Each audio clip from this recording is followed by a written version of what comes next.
En 1901, cet ancien artefact grec a été découvert dans une épave au large de l'île d'Anticythère. Des scanners 3D à rayons X ont révélé qu'il contient 37 engrenages en bronze imbriqué, lui permettant de modéliser les mouvements du Soleil et de la Lune et de prédire les éclipses des décennies à l'avance. Construit vers 100 ou 200 avant Jésus-Christ, le mécanisme d'Anticythère représente un ordinateur précoce, sophistiqué, comme on n'en reverra pas avant au moins 1000 ans. Cet ordinateur différait des ordinateurs numériques modernes. Il fonctionne par analogie. Les engrenages étaient conçus pour que les cadrans reproduisent les mouvements du Soleil et de la Lune. C'est un ordinateur analogique.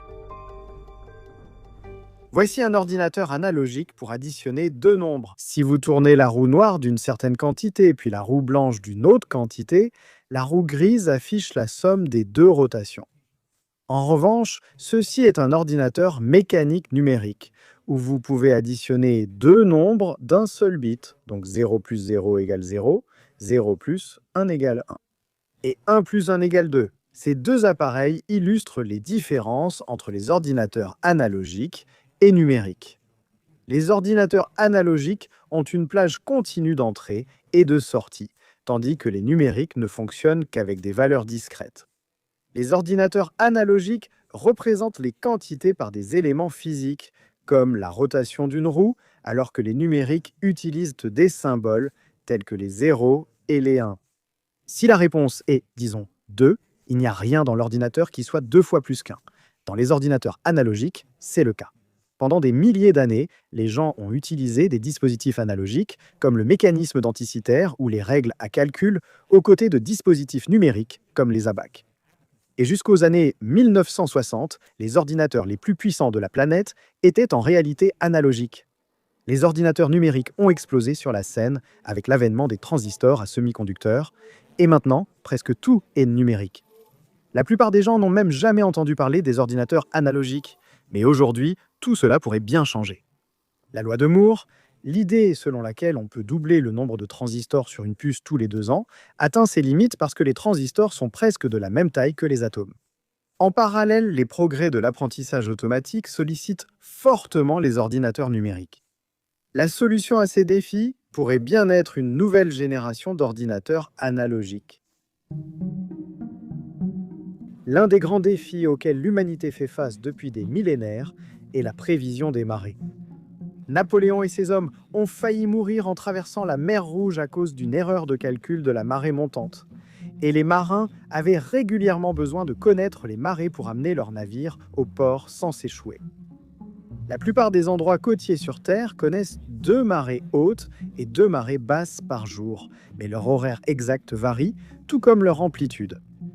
Cela est en partie causé par des facteurs locaux, comme la profondeur des fonds marins et la forme du littoral. À la fin du XVIIIe siècle, Pierre-Simon Laplace a créé des équations différentielles complexes pour décrire les marées océaniques. Elles n'avaient pas de solution analytique, donc à l'époque, elles étaient pratiquement inutiles. Mais en élaborant ces équations, Laplace a fait une découverte clé. Les marées sont provoquées par seulement quelques fréquences astronomiques spécifiques, notamment la Lune, le Soleil et l'excentricité de l'orbite lunaire.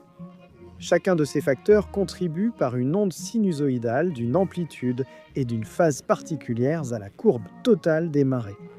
Si quelqu'un pouvait comprendre comment combiner correctement ces composantes de fréquences, eh bien les marées pourraient enfin être prédites. Il a fallu près d'un siècle, mais dans les années 1860, William Thomson, plus tard Lord Kelvin, a relevé le défi. Après avoir effectué plusieurs voyages pour poser le premier câble télégraphique transatlantique, il a développé une fascination pour la mer. Et par la suite, il a consacré tous ses efforts scientifiques à mesurer et à prédire les marées. À l'époque, les marégraphes utilisaient une bouée pour enregistrer la hauteur de la mer sur un rouleau de papier. Kelvin voulait comprendre comment les ondes sinusoïdales, aux fréquences identifiées par Laplace, pouvaient s'additionner pour former la courbe de marée observée. La clé était d'appliquer les travaux du mathématicien français Joseph Fourier, qui avait montré comment décomposer n'importe quelle fonction en une somme d'ondes sinusoïdales. La plupart des scientifiques anglais étaient sceptiques à propos de ce travail, mais Thomson en était fasciné. Son premier article, publié à 17 ans, était une défense de Fourier. alors qu'il était simple d'appliquer l'analyse de Fourier aux courbes de marée. Le calcul nécessaire était énorme, il fallait d'abord diviser la courbe de marée en courts intervalles de temps.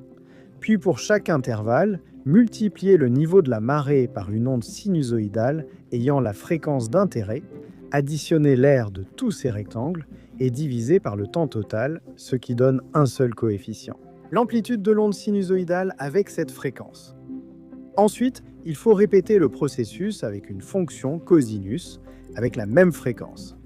Kelvin a découvert que pour faire des prédictions précises, il avait en fait besoin de 10 composantes de fréquences différentes. Cela représente donc beaucoup de multiplication et d'addition pour caractériser les marées à un seul endroit. Pour chaque lieu supplémentaire, il faut refaire toute cette analyse et ce n'est que la moitié du problème. Une fois que vous avez les amplitudes et les phases des fonctions sinusoïdales, vous devez les additionner pour prédire les marées futures. Lord Kelvin a passé des années à analyser et prédire les marées manuellement. Puis il a eu une idée, pouvait-on créer une machine pour faire ces calculs automatiquement? Comme l'a dit Kelvin, remplacer le cerveau par du laiton. Les ordinateurs analogiques issus de cette réflexion ont servi près d'un siècle. Ils ont aussi été décisifs lors de la Seconde Guerre mondiale. Kelvin a abordé le problème de prédiction en additionnant les ondes sinusoïdales connaissant amplitude et phase. Il savait qu'il pouvait générer un mouvement sinusoïdal avec un Scotch yoke. Il extrait une dimension du mouvement circulaire uniforme. Pour prévoir les marées, il lui fallait combiner 10 ondes sinusoïdales. Il avait besoin d'un analogue mécanique pour l'addition. En 1872, bloqué sur ce problème, Kelvin prit le train pour rencontrer le principal sponsor de ses recherches sur les marées, l'Association britannique. Dans le train, Kelvin tomba sur un ami, l'inventeur Beauchamp Tower, à qui il expliqua son dilemme. Tower proposa à Kelvin le système de Wheatstone, une chaîne entourant plusieurs poulies, exactement le mécanisme d'addition qu'il cherchait. En plaçant une poulie sur chaque coulisse écossaise et en y passant une corde lestée, il additionnait mécaniquement toutes leurs contributions d'un coup. Il esquissa tout le plan de la machine prédictive avant la fin du trajet. Il a présenté son idée à l'association britannique, obtenu des fonds et est rentré chez lui. Si vous connaissiez les contributions relatives des différentes composantes de fréquence, Kelvin disposait désormais d'une machine pour automatiser la tâche fastidieuse de prédire les marées futures. C'était un grand pas en avant. 4 heures à tourner la manivelle produisait une année entière de prédiction des marées. Mais pendant de nombreuses années, la partie la plus difficile du problème était encore faite à la main. Décomposer une courbe de marée existante en ses fréquences composantes. Pour automatiser cette étape, Kelvin avait besoin d'une machine capable de multiplier la courbe de marée par une onde sinusoïdale, puis d'en calculer l'intégrale. À quoi ressemblerait un tel appareil? Avec son frère aîné James Thomson, Kelvin a mis au point un intégrateur mécanique. Il se compose d'une bille sur un disque rotatif. En raison de la rotation du disque, plus la bille est éloignée du centre, plus elle tourne rapidement. Si la bille est au centre du disque, elle ne tourne pas. Si elle est à gauche, elle tourne dans l'autre sens. Le mouvement de la bille est transformé en sortie par un rouleau qui déplace un stylo verticalement sur le papier graphique. Voici comment cela fonctionne. Vous dessinez la fonction à intégrer avec un stylet qui contrôle la position et la vitesse de rotation de la bille sur le disque. Ceci est transmis par le rouleau vers la sortie, qui trace l'intégrale de la fonction d'origine. Pour décomposer une courbe de marée, il ne suffit pas d'intégrer la fonction, il faut d'abord la multiplier par une onde sinusoïdale d'une fréquence donnée. Et la façon de faire cela est de faire tourner le disque d'avant en arrière à cette fréquence spécifique. Maintenant, la rotation de la balle dépend non seulement de l'endroit où elle se trouve sur le disque, mais aussi de la façon dont le disque tourne à cet instant. Vous tracez la courbe de la marée avec le stylet qui déplace la balle sur le disque oscillant. Et le rouleau additionne l'intégrale de cette courbe multipliée par l'onde sinusoïdale, divisée par le temps total pour obtenir le coefficient. Plusieurs de ces intégrateurs à billes et disques peuvent être connectés en parallèle, chaque disque oscillant à une fréquence différente, afin de calculer les coefficients pour plusieurs composantes de fréquence en même temps. Les ordinateurs analogiques de Kelvin ont révolutionné la prédiction des marées. Les courbes de marée provenant de n'importe où dans le monde pouvaient être transformées en un ensemble de coefficients sinusoïdaux à l'aide de l'analyseur harmonique à billes et disques. Et les sinusoïdes résultantes pouvaient être additionnées pour prédire les marées futures grâce à sa machine à poulies à manivelle écossaise. Les analyseurs harmoniques de Kelvin ont inspiré l'analyseur différentiel, un ordinateur analogique révolutionnaire, et ces machines à marée ont servi jusqu'aux années 60. Elles ont ensuite été révisées pour inclure 26 composantes de fréquence et utilisées pour planifier l'invasion alliée du jour J. Les Allemands pensaient que l'invasion aurait lieu à marée haute pour limiter le temps d'exposition des soldats alliés sur les plages. Ils ont donc installé des millions d'obstacles submergés à mi-marée, dont beaucoup munis de mines. Mais les Alliés ont repéré les obstacles et ont changé de stratégie. Ils ont finalement choisi d'envahir à marée basse. Cela permettrait aux équipes de dégager d'abord des passages. Les forces principales passeraient par ces brèches en montant des eaux. Les péniches auraient ainsi le temps de repartir sans s'échouer. Les horaires de marée basse variaient d'1 heure sur les 5 plages du débarquement, donc l'invasion a été planifiée selon les prévisions de marée. Ce n'était pas la seule utilisation des ordinateurs analogiques pendant la Seconde Guerre mondiale. Les avions bombardiers en piqué plongeaient directement vers leur cible avec un angle pouvant aller jusqu'à 80 degrés. Leur descente rapide les rendait très difficiles à abattre. Alors les États-Unis ont commencé à chercher des dispositifs pour viser automatiquement les canons sur les bombardiers en piqué. La majorité des solutions proposées relevaient de 2 catégories. Certaines étaient des machines analogiques comme celle de Lord Kelvin, d'autres de simples calculateurs rapides.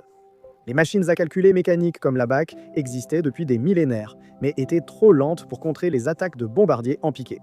Ces nouvelles calculatrices accéléraient le travail grâce aux impulsions électriques. Le comité a envisagé de nommer ces appareils d'après les impulsions qu'ils utilisaient, mais le membre George Stibitz a proposé un nom plus général, numérique, car ces machines fonctionnaient directement sur les nombres eux-mêmes ou chiffres. Et c'est ainsi qu'est né le terme ordinateur numérique. Le numérique attendra, c'est la machine analogique innovante de David Parkinson qui a gagné. Au laboratoire Bell à New York, David Parkinson travaillait sur un enregistreur automatique de niveau pour les données téléphoniques. Il utilisait un potentiomètre pour contrôler le mouvement d'un stylo. Une nuit, après avoir entendu des récits sur l'évacuation éprouvante des Alliés à Dunkerque, David Parkinson fit un rêve dans lequel il se trouvait en première ligne. Je me suis retrouvé dans une tranchée avec une équipe d'anti-aériens. Un canon tirait de temps en temps et ce qui était impressionnant, c'est que chaque tir abattait un avion. Après 3 ou 4 tirs, l'un des membres de l'équipage m'a souri et m'a fait signe de m'approcher du canon. En m'approchant, il a montré l'extrémité du tourillon gauche. Là se trouvait le potentiomètre de contrôle de mon enregistreur de niveau. À son réveil, Parkinson a réalisé que son appareil pour stylo pouvait être adapté à un canon anti-aérien. Il a partagé cette idée avec son superviseur et après avoir reçu l'approbation de l'armée, ils se sont mis à réaliser le rêve de Parkinson. Des chercheurs des laboratoires Bell avaient récemment inventé un dispositif électrique analogique appelé amplificateur opérationnel, ou ampli-op. Il pouvait effectuer des opérations mathématiques avec des tensions, comme l'addition et la multiplication. Ils ont utilisé ces amplis-op pour concevoir un ordinateur analogique résolvant les équations balistiques des canons anti-aériens. Grâce aux radars et aux viseurs optiques, pour mesurer vitesse, altitude et direction des avions ennemis, le directeur de tir M9, surnom de l'ordinateur, calculait rapidement la trajectoire et le réglage du fusible. Des potentiomètres étaient utilisés pour déterminer la direction dans laquelle le canon était pointé. Ce n'était pas le premier ordinateur analogique électrique, mais c'en était un important. Pendant la Première Guerre mondiale, il fallait en moyenne 17 000 obus pour abattre un seul avion. En 1943, après l'invention du M9, il ne fallait en moyenne que 90 obus. Pendant la guerre, les États-Unis ont beaucoup investi dans les ordinateurs analogiques. La troisième plus grande dépense de leur budget militaire était le développement et la production du viseur de bombardement Norden, un ordinateur analogique mécanique très complexe.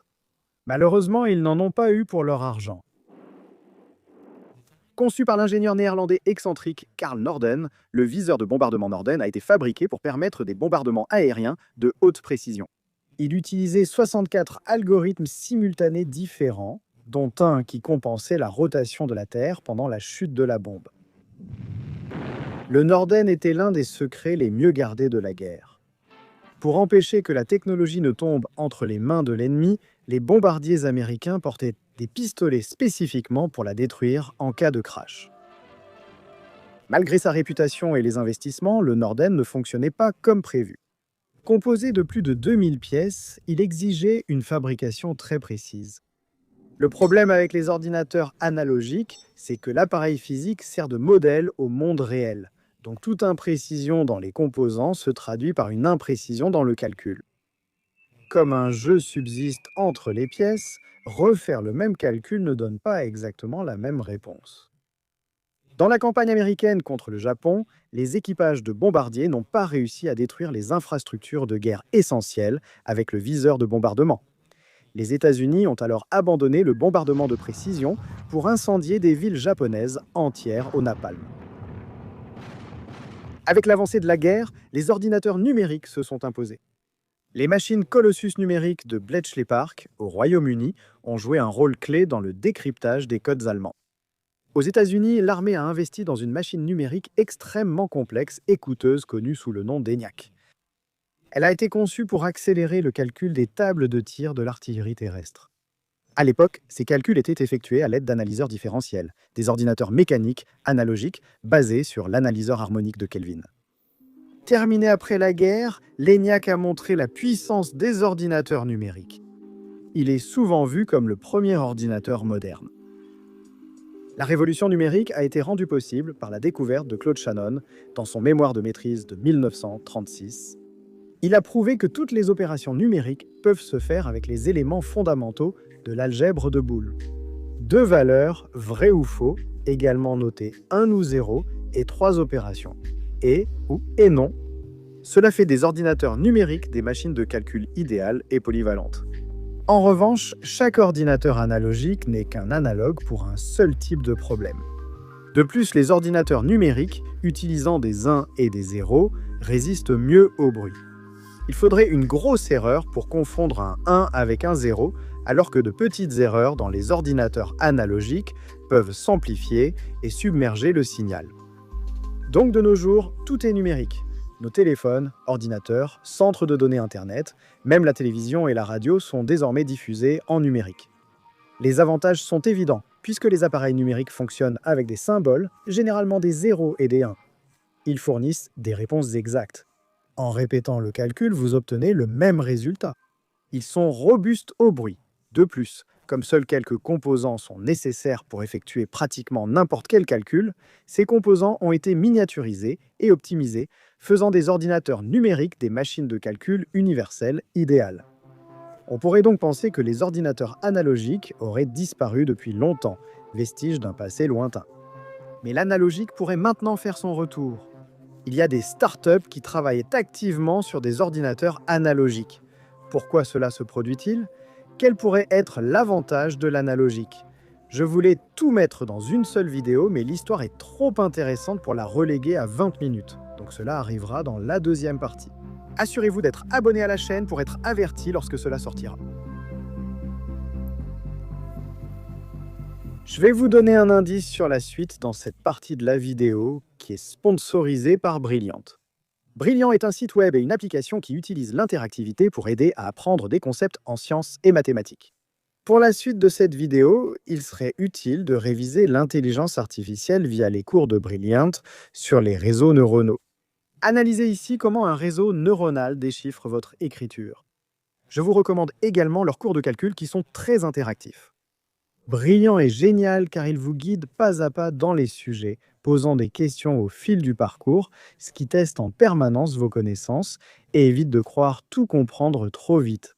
Personnellement, je trouve leurs cours stimulants, ce qui est normal car il faut être mis au défi pour apprendre quoi que ce soit. Mais si jamais vous êtes bloqué, il y a toujours un indice utile à portée de main et des explications plus approfondies sont disponibles si vous le souhaitez. À l'approche des fêtes, un abonnement annuel à Brilliant est un excellent cadeau pour les esprits curieux de votre entourage. Et que ce soit pour vous ou pour quelqu'un d'autre, Brilliant offre 20% de réduction sur un abonnement annuel aux 200 premières personnes qui s'inscrivent. Il suffit d'aller sur brilliant.org/veritasium. Je mettrai ce lien dans la description. Je tiens donc à remercier Brilliant de soutenir Veritasium et je tiens à vous remercier de regarder.